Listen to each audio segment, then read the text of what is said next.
기도하옵나이다. 아멘. 이스라엘이 이제 가나안 땅에 가서 거주하고 살죠. 그런데 그 가나안 땅에 살고 있던 원주민들은 비를 주관하는 이제 남성의 신으로 바알 신이 비를 주관하는 남성의 신이다, 이렇게 믿었어요. 그리고 풍요와 다산을 주관하는 것은 여성의 신 바로 아세라다, 이렇게 믿었습니다. 둘이 부부라고 믿었는데 그러다 보니까 이 가나안 사람들은 농사를 하거나 이렇게 하다가 가뭄이 오면 이 두 신들 사이가 좋지 않기 때문에 이렇게 가뭄이 오는 거다. 왜냐하면 비를 주관하는 신하고 풍요와 다산을 주관하는 신들이 두 부부인데 서로 싸워가지고 사이가 안 좋으니까 그래서 이렇게 가뭄이 오는 거다 라고 믿었습니다. 그래서 이 두 신을 다시 결합시키기 위해서 어떻게 해야 되는가? 그래서 신전에서 남녀가 실제로 성적 관계를 맺어야 한다, 이렇게 생각하고 그런 종교 생활을 했습니다. 심지어 그 신전에서 동성애를 이제 만연하기도 했습니다. 그 결과 그들이 사는 땅은 지극히 더럽혀지고 만 것입니다. 이제 하나님은 그 땅을 다시 거룩하게 하실 필요가 있었습니다. 그래서 애굽에 있던 하나님의 친백성들을 홍해를 건너고 요단강을 건너서 그곳에 데리고 와서 심으시죠. 너희들 여기 살아라. 너희들이 조금 깨끗하게 좀 해봐라. 그런데 그 하나님의 거룩한 뜻이 그런 하나님의 뜻이었는데 심각한 도전을 받게 돼요. 왜냐하면 그렇게 와서 너희들이 조금 이 땅을 깨끗하게 하고 살아라, 그렇게 심었는데 이 사람들도 가나안 사람들을 흉내내더니 결국은 그 땅을 더럽히는데 똑같은 사람들이 되었기 때문이죠. 그것은 아브라함의 후손인 자신들의 축복을 스스로 거부해버리는 매우 어리석은 일이었습니다. 약속의 백성들이 왜 그렇게 됐을까? 왜 그러면 축복의 민족, 약속의 민족 아브라함의 후손들이 왜 이렇게 돼버려서 똑같아졌을까? 그래서 여전히 그들도 하나님이 정리하고 그들도 역시 하나님께서 청소해야 될 대상이 되고 말았을까 하는 문제이죠. 세 가지를 생각해 보고 싶습니다. 첫째는 영적 전투에 게을리했기 때문이다 하는 거예요. 자, 이스라엘이 가나안에 들어오던 초창기 때, 그때 이스라엘은 치열한 전투를 했습니다. 가나안 족속과 전투하고 헷 족속과 전투하고 여부스 족속, 히위 족속, 가나안 족속, 이렇게 해서 계속 전투를 합니다. 그런데 그 전쟁 때마다 하나님의 은혜로 그들을 다 늘 물리쳤어요. 자, 그러니까 그때마다 백성들이 어떻게 했겠어요? 하나님의 은혜가 아니고 이거 분명한 거야, 하나님의 은혜야 라고 하며 감격하면서 하나님을 찬양하고 하나님 중심으로 살려고 몸부림을 쳤습니다. 그런데 그렇게 치열하던 육신의 전투가 다 끝났어요. 모든 적들을 다 물리친 겁니다. 그리고는 꿈에 그리던 가나안 땅에 이제 마음껏 정착하게 되었다는 뜻이죠. 이것은 자, 정착을 해서 사니까 어떻게 되겠어요? 농사도 짓고 가축도 기릅니다. 그 양을 키우는데 양이 새끼를 낳아요. 그러면 그게 얼마나 기쁘고 즐겁겠어요. 막 그냥 양이 새끼를 낳았는데 많이 낳네, 막 기쁘고 즐거운 거. 농사를 지었어요. 무화과도 그냥 엄청나게 이번에 따고 추수를 했는데 보리도 그냥 굉장히, 밀도 굉장히 많이 나오고 엄청 기뻤어요. 자, 이런 시대가 되자 땅을 차지하기 위한 전투는 더 이상 일어나지 않았어요. 왜냐하면 땅을 더 차지하기 위한 전투를 할 필요가 없기 때문이죠. 결과적으로 애굽에서 종살이 하던 자들이 가나안 땅에 와가지고 의젓한 가나안 땅에 이제 주민이 된 것이죠. 완전히 육신적인 전투는 끝이 났어요. 하지만 사실은 육신의 전투는 끝났으나 그들 스스로 계속해 나가야 될 전투들은 아직은 남아 있었다 하는 거예요. 그들에게 남아있는 전투가 무엇이겠습니까? 도덕적으로 타락하지 않기 위한 전투였죠. 육신적인 전쟁은 끝났어도 그들 스스로가 살아가면서 이 도덕적으로 타락하지 않기 위해서 스스로 전쟁을, 자기와의 싸움을 했어야 된다는 것입니다. 거짓말하지 않고 살아야 된다, 사람. 거짓말하지 않고 살려고 하는 싸움을 본인 스스로가 치열하게 했어야 되는 것이죠.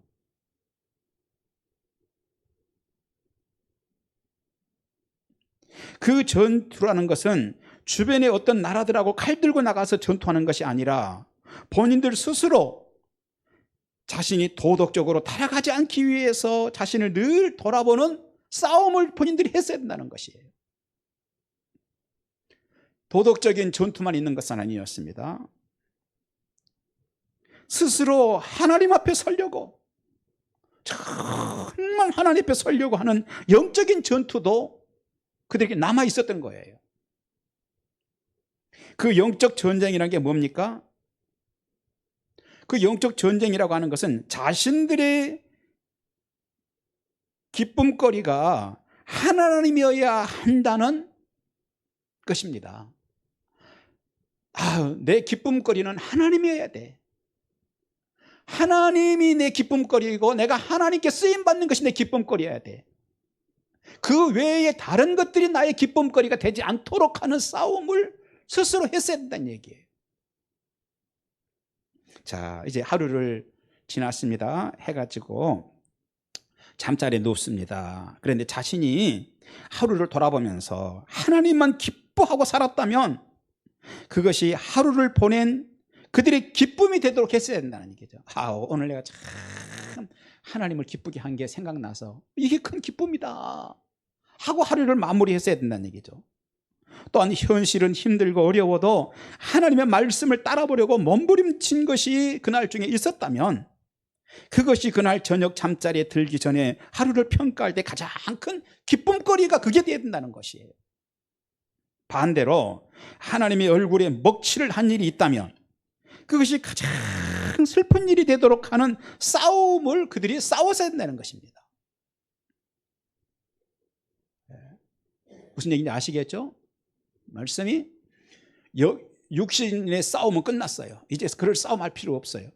그렇다고 해서 마냥 늘어지면 안 된다는 얘기. 그 후에도 계속 싸울 거리가 있다는 거예요. 왜냐? 도덕적으로 타락하지 않기 위한 싸움이에요. 진실하게 살고자 하는 싸움.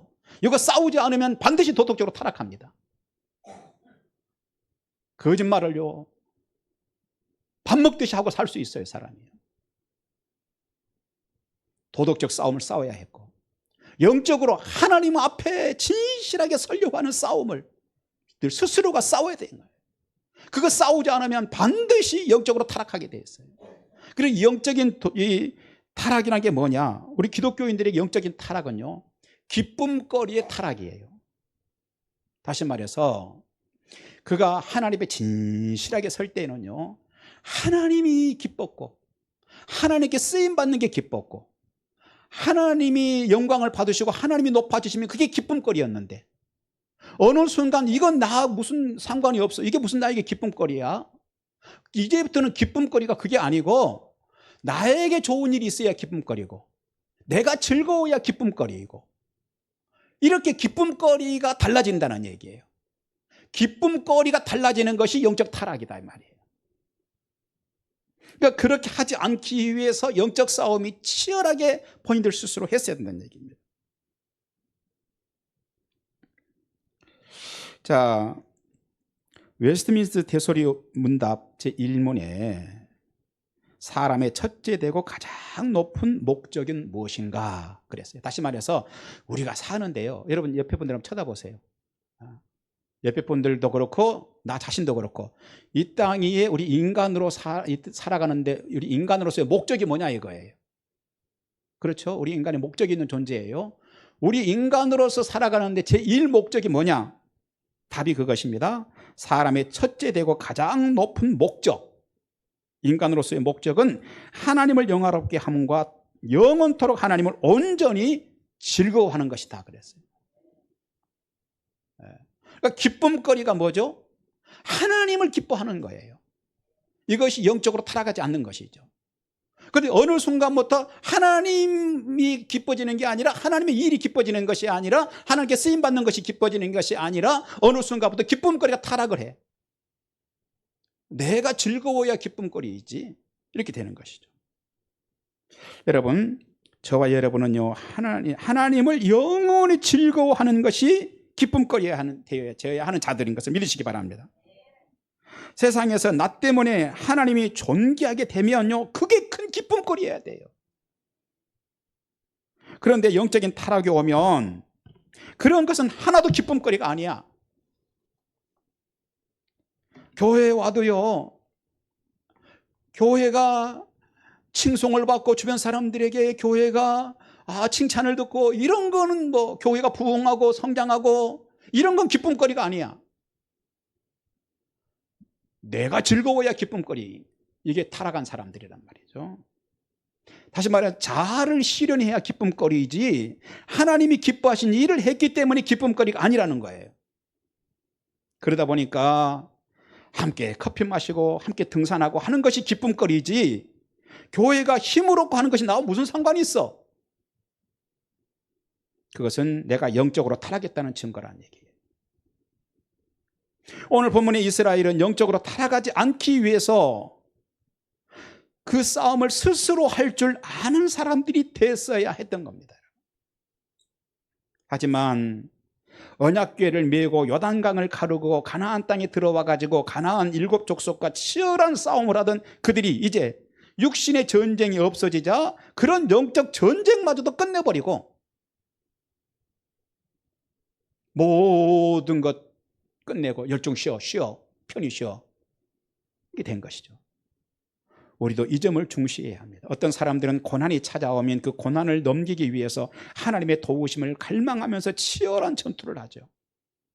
하나님 이 위기 좀 넘어가게 해주세요. 금식기도도 하고 산에 올라가서 주여 주여 부르짖고 기도도 하고 작정기도도 하죠. 그런데 그 고난 끝나면 이제 평안의 안락 의자로 갑니다. 그리고 거기에서 일어날 생각 없습니다.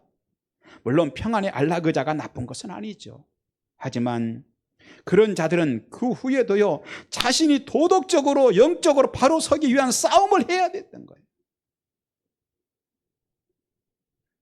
그리고 보면 우리에게는 내가 하나님께 쓰임받을 때 오는 기쁨거리도 있었던 거예요. 요한복음 2장에 보면 물이 포도주로 변한 사건이 일어나죠. 그런데 그 포도주를 어떻게 떠다 주는 사람 누구였어요? 하인들이 떠다 줍니다. 그때 하인들이 그걸 떠다 주면서 떠다가 사람들에게 막 나눠주는데 기쁠까 안 기쁠까? 그때 안 기쁜 사람은 이상한 사람이에요. 그 사람은 잔치 망치기로 작정한 사람. 그건요 무조건 기뻐. 왜? 예수님이 포도주로 만들어 놓은 포도주를 독으로 혼자 다 마셔서 기쁜 게 아니야. 그게 다 마셔서 기쁜가요? 아니요. 주님께 내가 쓰임받는 기쁨이에요. 또 물고기 2마리와 보리떡 5개 해가지고 5,000명을 먹이셨잖아요. 그때 도시락 가져가 나눠주잖아요. 나눠줍니다. 그때 나눠줄 때 나눠주는 사람이 기쁨이 있을까 없을까? 그 기쁨 여러분 5,000명분을 혼자 다 먹어서 기쁠까요? 따라서 합시다. 그러면 죽어요. 5,000명분 다 먹으면 죽어요. 다 먹어서 기쁜 게 아니에요. 가져다 주면서 주님이 일으킨 기적을 내가 이렇게 가지고 나르는 주님께 쓰임받는구나 하는 그 기쁨이 우리들에게.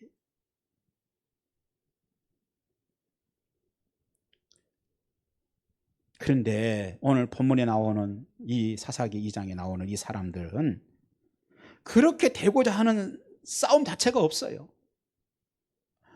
주님이라고 나하고 무슨 상관이 있어? 내가 주님이 일하는 거하고 나하고 무슨 상관이 있어? 그건 내가 나에게 무슨 기쁨거리야 그게.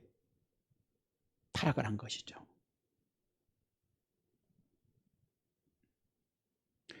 그러니 이제는 내가 실리를 얻어야 기쁜 것이고 내 욕구대로 해야 기쁜 것이지.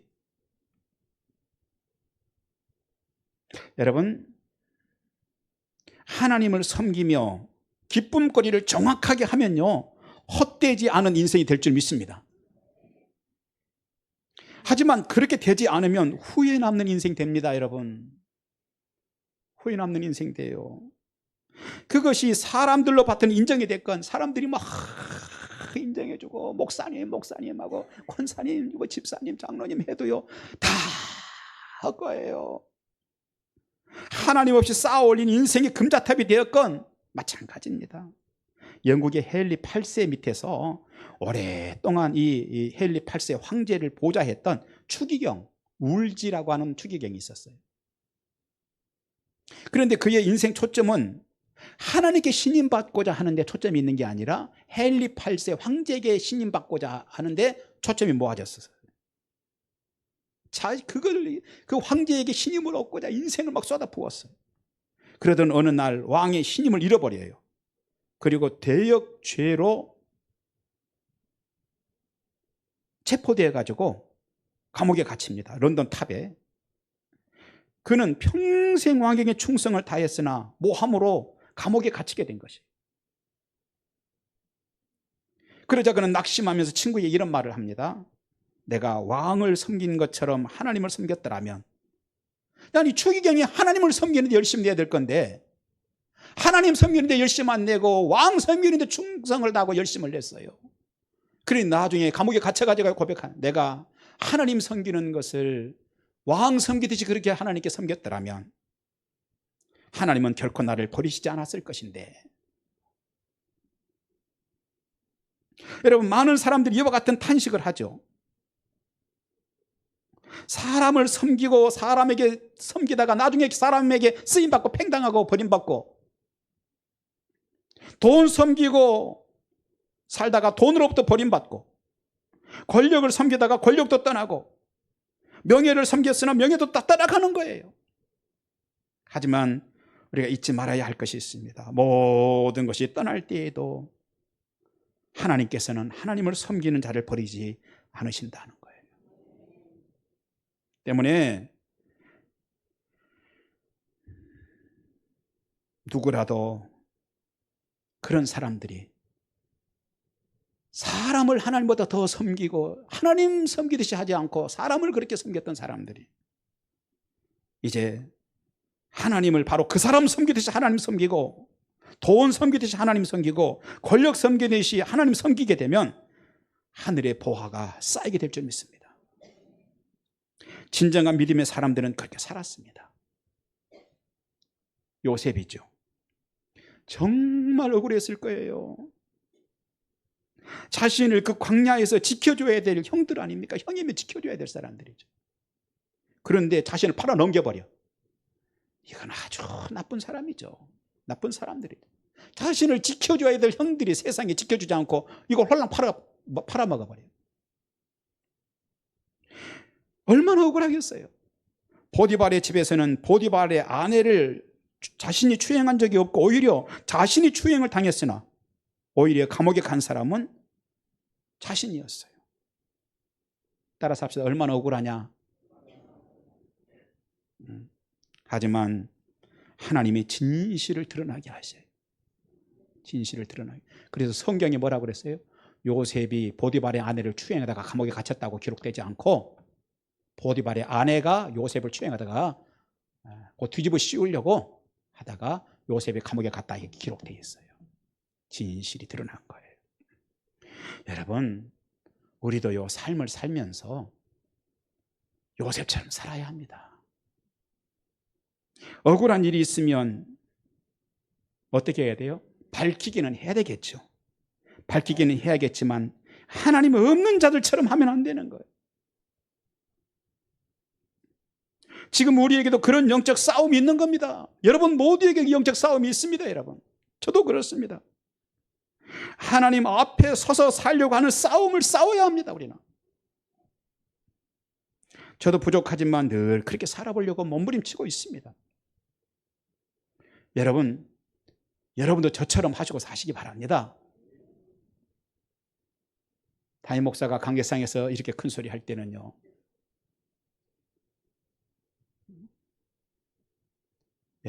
여러분도 저처럼 하고 사세요.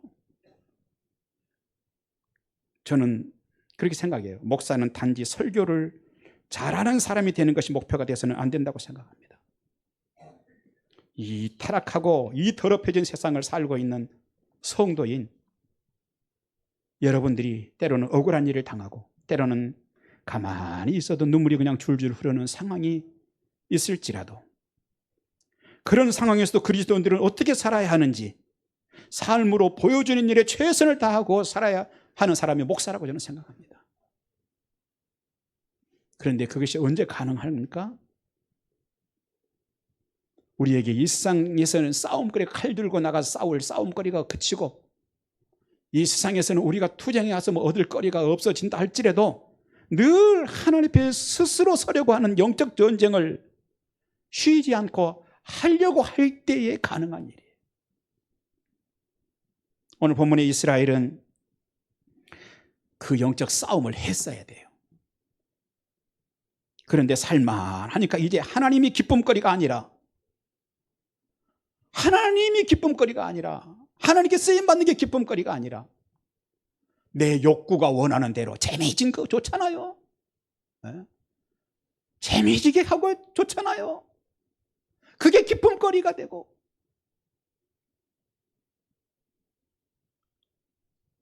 그러다가 불신앙으로 점점점 가는 자기 자신을 그냥 두면 안 되는 자들이었던 거예요. 도덕적인 해이함도 전쟁을 하듯이 스스로 싸워야 할 문제였습니다. 그런데 그들에게서 그런 싸움을 찾아볼 수가 없어요. 오히려 더 가지고 싶은 욕망에 이끌려 살기 시작합니다. 지난해에는 곡식을 20가마 저장해 두고 먹었으니 이제는 30가마 저장해 두고 싶지요. 지난해에는 중형 자동차 탔으니 금년은 대형 타고 싶습니다. 지난해에는 여행을 5번 갔으니 금년은 8번 가고 싶습니다. 지난해까지만 해도 사랑하는 아내 한 사람이면 좋고 사랑하는 남편 한 사람이면 좋겠습니다. 그런데 어느 순간부터 그 한 사람 위에 또 한 사람이 살짝 더해주고 싶습니다.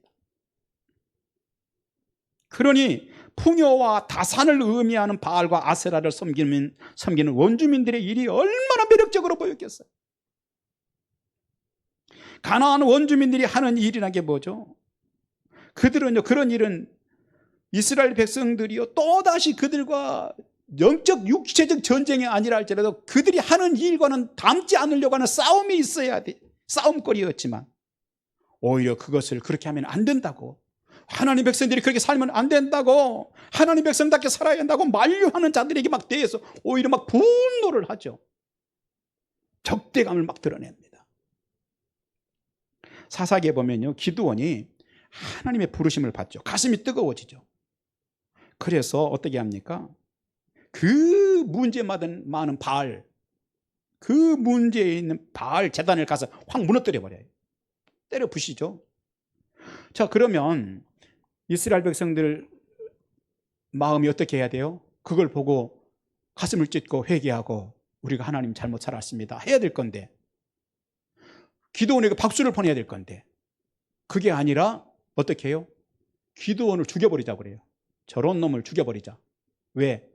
우리 욕구대로 하고 살아야 되는데 왜 우리 욕구대로 못하게 하는 거야? 왜 우리의 욕구대로 못하게 하고 하나님 뜻대로 하라고 그러는 거야? 기도를 죽여버리자고 그래요.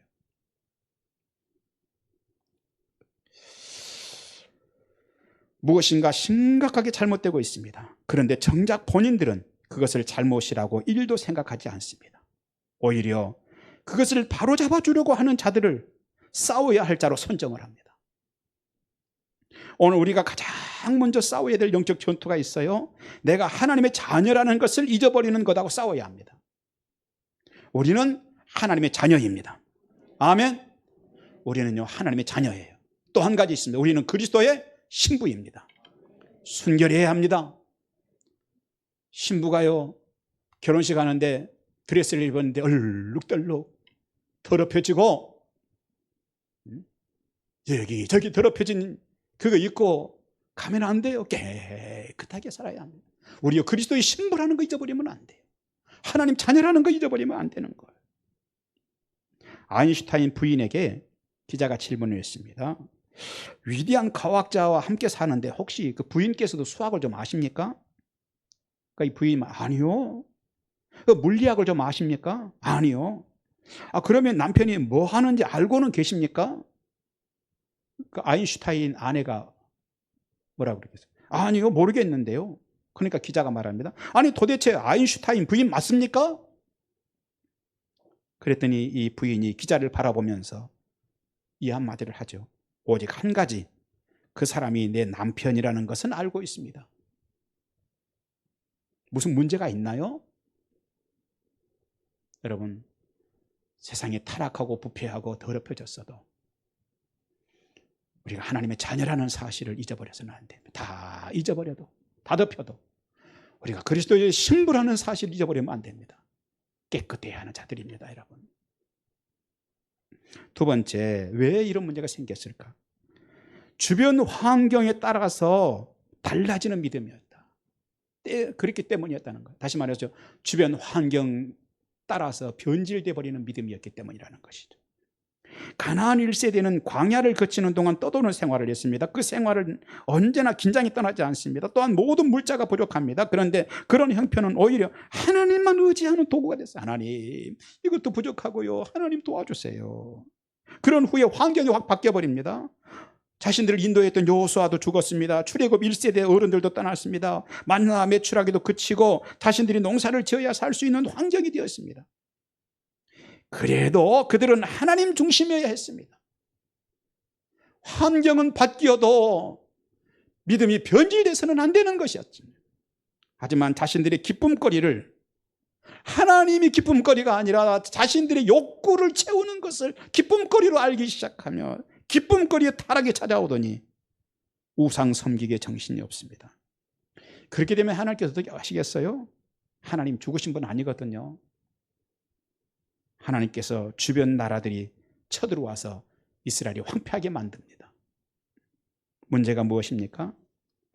환경이 바뀌자 그들의 믿음도 달라졌다는 거. 환경이 바뀌자 믿음이 변질돼 버리고 말았다는 것입니다.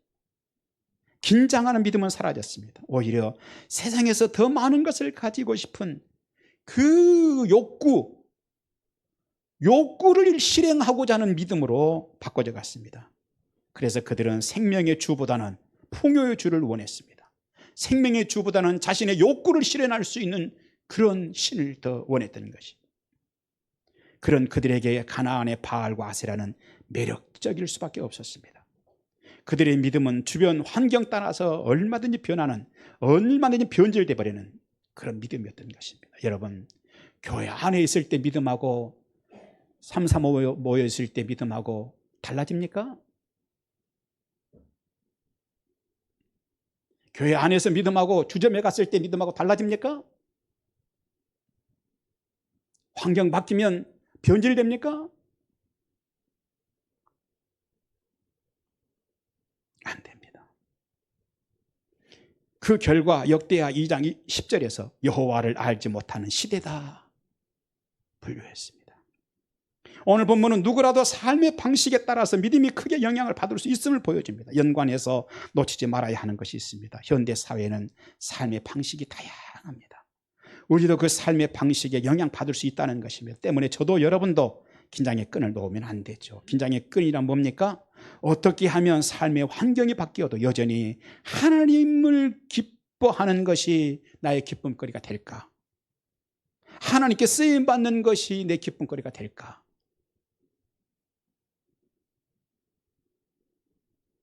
하는 고민인 것이죠.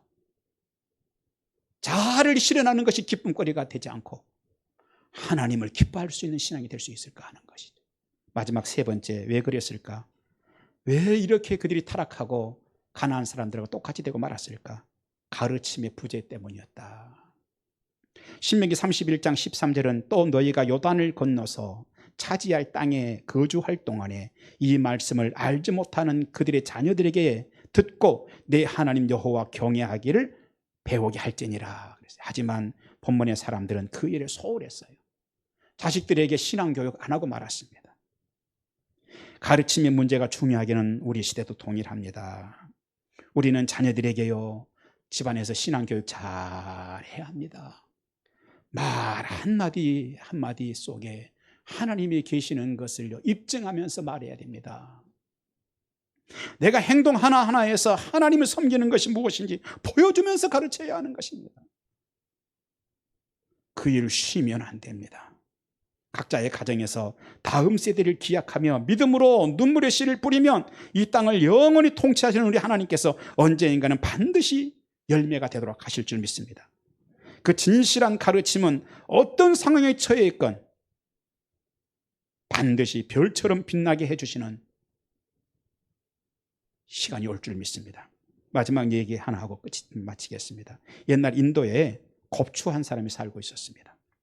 그는 지혜롭고 남다른 용기를 가지고 있었습니다. 그래서 출세를 해야겠다고 생각했지만 자신의 생김새가 그래가지고는 왕에게 찾아갈 수가 없었습니다. 그러던 어느 날 이웃 마을에 키가 큰 거인이 있었는데 그 거인을 앞세워서 자신이 공을 세우면 출세할 길이 열릴 것 같다는 생각이 들었습니다. 그래서 그 거인을 찾아갑니다. 내가 당신의 뒤에 바짝 따라다니면서 공을 세워줄 테니 당신은 왕의 신하가 되도록 하십시오. 나 이래 봐도 활 잘 쏘기로 아주 유명한 사람이요 라고 했습니다. 그런데 허우대는 멀쩡하지만 재간도 없고 용기도 없는 그 거인은 좋다고 생각을 합니다. 왕은 거인의 몸을 보고 당장 신하로 채용합니다. 그런데 그 후부터 거인은 자신을 뽐내면서 이제 왕의 신하가 됐으니 곱추 같은 사람은 더 이상 이제 볼 일도 없다는 것입니다. 그래서 곱추 같은 사람은 본 척도 하지 않습니다. 그러던 어느 날 마침 이웃 나라에서 전쟁을 일으켰습니다. 거인은 갑옷을 입고 코끼리 등에 의젓하게 올라타고는 전쟁터로 나갔습니다. 그러자 그때 이 곱추가 거인을 찾아가가지고 사정을 합니다. 나도 좀 데리고 가라고. 겨우 거인과 함께 코끼리 등에 타게 되었습니다. 드디어 싸움이 시작되자 적군들이 구름처럼 거인을 둘러싸면서 소리를 막 지릅니다. 그러자 이 거인은 겁에 질려가지고 부들부들 떨면서 뒤에 있는 곱추를 향해서 어떻게 좀 해보라고 사정을 합니다.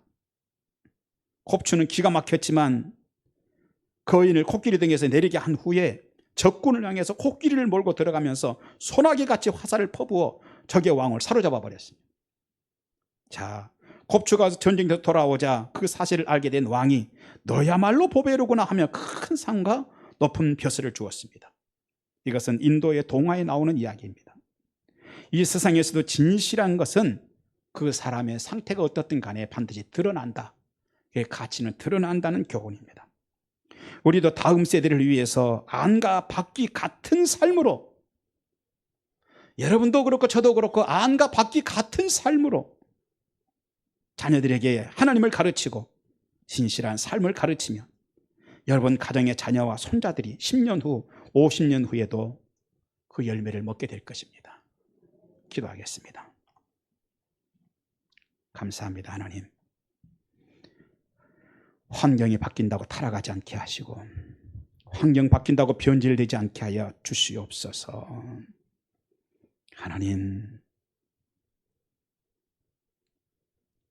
하나님이 나의 기쁨거리가 될지언정 내 욕구를 실현하는 것이 기쁨거리로 삼는 영적 타락이 우리 성도들에게는 오지 않도록 우리를 불쌍히 여겨 주옵소서. 예수님 이름으로 기도합니다. 아멘.